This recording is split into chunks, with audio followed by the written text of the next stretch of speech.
ይሄ መንግስት የሚመረጠው ይሄ መንግስት የሚመራው ሰውን አይደለም ወይ? የዜጋ ነፍስ እኮ ልዩነት የለውም።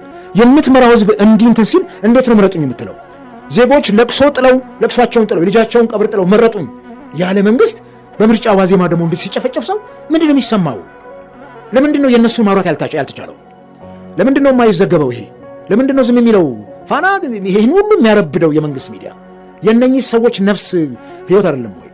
ለምንድነው ስር ነቀል እርምጃ የማይወሰደው? በተለይ ቤተክርስቲያኒቱ ለምንድነው ስር ነቀል እርምጃ መውሰድ ያልቻለችው?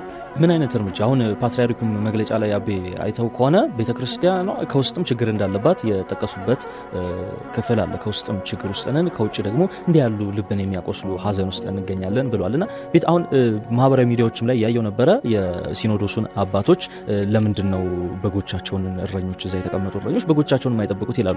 ግን ሲኖዶሱም ቤተ ክህነቱ ምንድነው ማድረግ ያለበት? መግለጫ ከማውጣት በዘለለ ምንድነው ማድረግ ያለበት?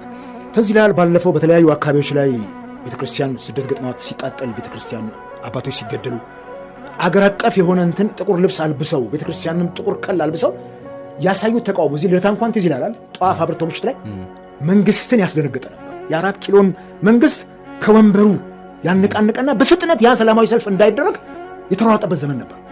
ይሄን ማድረግ የሚያስችል እኮ አቅም አላት ኢትዮጵያ ኦርቶዶክስ። ያን ማድረግ ታዲያ ለምን አሁን አልፈለገችም? ይሄን ሁሉ ሰዎች እየተገደሉ ምእመናን እየተገደሉ እሱ ነው እኮ የሚገርመኝ። አሁን እኔም ጥያቄ ነው ልክ ያንተ ጥያቄ ምንድነው የሆኑትን አቡነ ማትያስ ምንድነው እነኚህ ቆብ የደፉ በጣም ለምድር ሰማይ የከበዱ አባቶች ይሄንን ለማድረግ ምንድነው ምእመኑ እምቢ ሞት ይብቃን መገደል ይብቃን ብሎ እንዳይነሳ ምንድነው ችግራቸው? ይሄ እኮ የሐዘን ቀን መታወጅ እኮ አለበት ቤተክርስቲያን ነው ብሎ እኮ ምእመኑ እኮ መንግስትን ሊያፋጠው ይገባል በሰላማዊ ትግል። ልክ አይደለም ተብሎ እኔ ምን የሚከፍሉት መስዋዕትነት ምንድነው? እሱ ንገረኝ እስቲ። እኔ አንዳንድ ጊዜ እኮ መስዋዕት የምትሆነው በእግዚአብሔር ቤቱም እነ ቃየል ምናምን መስዋዕት የሆኑት የሆነ እንትን አለው የእግዚአብሔርም ቃል አለበት። ለምንድነው እነኚህ መስዋዕት የሆኑት? የክርስቶስ ደቀ መዛሙርት እኮ ሐዋርያቱ ተዘግዝቀው የሰቀሉት እነ ጴጥሮስ ምናምን እነ ዮሐንስ እንትን ሮማ አደባባይ ላይ እንትናቸው ሬሳቸው የተጎተተ የሞቱት እኮ ምክንያት ስላላቸው ለወንጌል ነው የሞቱት። ለምንድነው የሞቱት እነኚህ?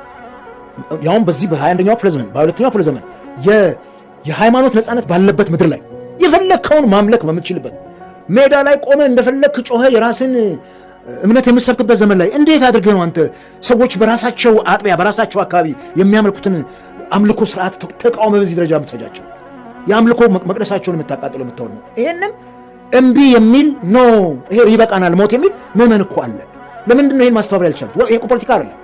ይሄ ፖለቲካ እኮ አይደለም፣ የእምነት ጉዳይ ነው። እነኚህ ስማ ትላንትና አይተሃል አይደለም? ጽላቱን ነው ይዘሸሹት ሰዎች ቤታቸው ተቃጠለ ንብረት አየህ። ለእምነቱ ምን ያክል ቀናኢ እንደሆነ ያ ህዝብ ለእምነቱ ቀናኢ ስለሆነ ጽላቱን ይዞ ከአካባቢው ወጣ ህዝቡ ተነቅሎ። እኔ ያንን